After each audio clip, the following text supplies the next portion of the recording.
Hey, welcome back. Tractor Time with Mr. Mick, and tonight we're going to do part 2 of the journey of Allis the tractor. We started it last night, and we went through everything Allis the tractor did in the spring and the summer and the fall and the winter, and we're going to continue tonight. Now, last night I had a WD-45 tractor, and I have another one here.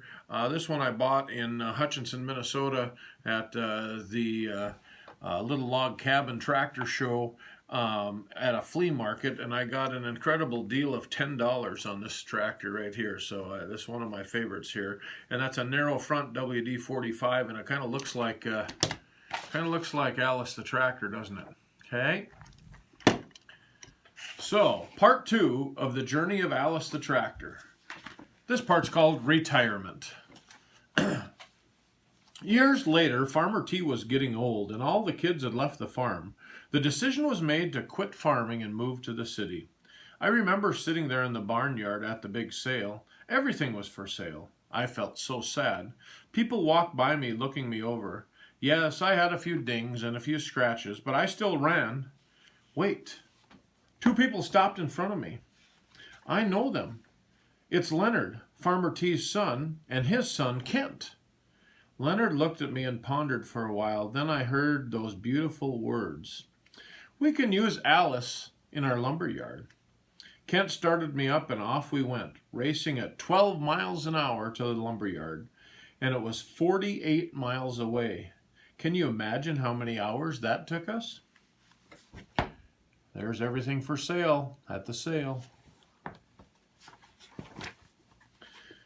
After a few years of working in the lumber yard, Leonard retired and I was up for sale again. A man with a sawmill bought me. What a sad time in my life. My wheels were removed. I sat there on a platform and rusted away while I cut wood.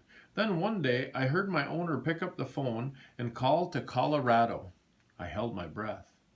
That's where Layla, Farmer T's daughter, and her husband Frank lived. My owner said, "Frank, do you want Allis?" I heard Frank say, "Sure do. We'll be right there as soon as we rent a trailer." It was midwinter, snowing and freezing as we drove that 700 miles to Colorado. It was pretty chilly on that open trailer, but I was open for something new. There was Allis with no wheels running the sawmill. Sure enough, something new did happen. Within weeks, I went back to school. Boulder Technology was a school that repaired and restored old cars and trucks, but never had accepted tractors. But they accepted me. 2 students sanded me and painted me. Frank replaced my worn-out parts. I think he had sympathy for me, since Frank also had many replacement parts. Now that I'm restored, I find excitement all over the place. The antique tractor show at Westminster Mall was my first big hit. Oodles of tractors of different colors were lined up in the indoor mall. Parents placed their children on my seat and they watched them pretend to drive and be farmers. There was so much fun for all. There's Allis lined up in the mall. Right in our neighborhood was this old green John Deere tractor. Well, Johnny and I became good buddies. I encouraged him to go back to the same school that I had attended. He came out looking grand. We drove together to the local drive-in for Friday night evening antique show. People ate their hamburgers and drank their shakes while admiring the old cars and us. There's his friend, the John Deere. Then just when I thought things had slowed down, Frank and Layla sold their home after 43 years. I was worried as what was going to happen to me, but lo and behold, they loaded up me on a flatbed, double-decker trailer. Frank backed me into the top level. All the neighbors stood watching, wondering if he would be able to accomplish the feat, and we made it.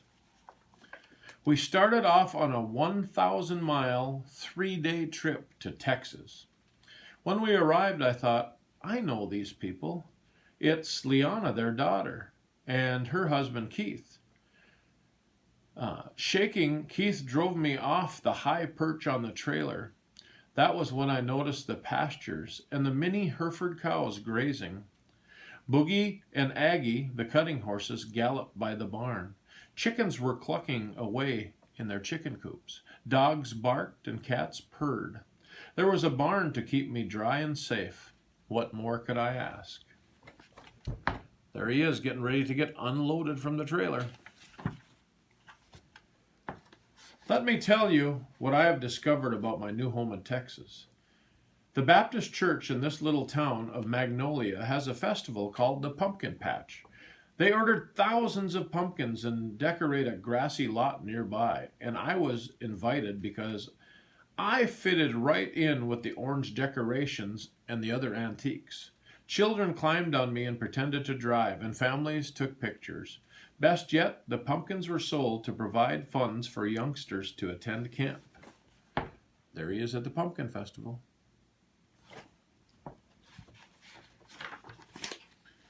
Then you should have seen the Christmas parade in another small town of Waller. My family decorated me in holiday fare. Adults and kids cheered and clapped as Frank and I drove by. Kids rushed to grab the red and white candy canes thrown by them by a grandson. Some giggled because Frank and a grandson, John, were dressed like Christmas elves. Pure fun and joy. I must tell you of our last adventure. It was Memorial Day in the small town of Hempstead. A town had a parade and a celebration to honor one of their citizens, a 93-year-old war veteran. The family decorated me and a float to honor all those who had served in the military. One grandson, John, was in a Marine uniform, and another grandson, Josh, was in an Army uniform. Even a great-grandson, Mike, fitted into his great-grandfather's Air Force uniform. Red, white, and blue flags were flying. Red, white, and blue candles were thrown to the children along the route. I was so proud to be a part of this tribute to our veterans. There he is, all red, white, and blue. Isn't life just grand? I wonder what I'll be doing next. The Journey of Allis the Tractor.